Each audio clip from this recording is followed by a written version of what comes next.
मला असं वाटतं मी या सोशल मीडियाकडे वेगळ्या दृष्टीने बघते ते अशा रीतीनं अशा कारणाने, की आजीच्या काळामध्ये फक्त रेडिओ होता. हं, हं. मोजके सिंगर्स होते. बरोबर.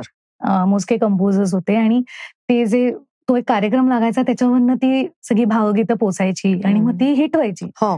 लोकं थांबलेले असायचे. ते सो माध्यम एकच होतं. पण आता असं झालंय, की माध्यमं एवढी वाढली आहेत. खरंय, खरंय. की म्हणजे तुम्ही फक्त रेडिओ नाही तर आता ओ-टी-टी आहे. रेडिओवर पण वेगवेगळे चॅनल्स आहेत. रियालिटी शोज आहेत. त्याच्यानंतर फिल्म म्युझिक आहे, इंडिपेंडेंट म्युझिक आहे, म्युझिक कंपनीज तर आहेतच. सो आता तुम्ही आणि आपण एका टॅपवर आपल्याला वर्ल्ड म्युझिक अवेलेबल आहे. म्हणजे ते पण म्हणजे इतके जास्त आपल्याकडे अव्हेन्यूज आहेत.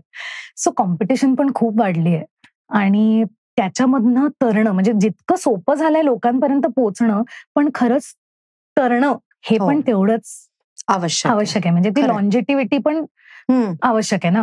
तुम्ही जस्ट एका रील मधनं ठीक आहे 5-10 मिलियन किती 1-2 महिने ते रील व्हायरल होईल. पण नंतर काय?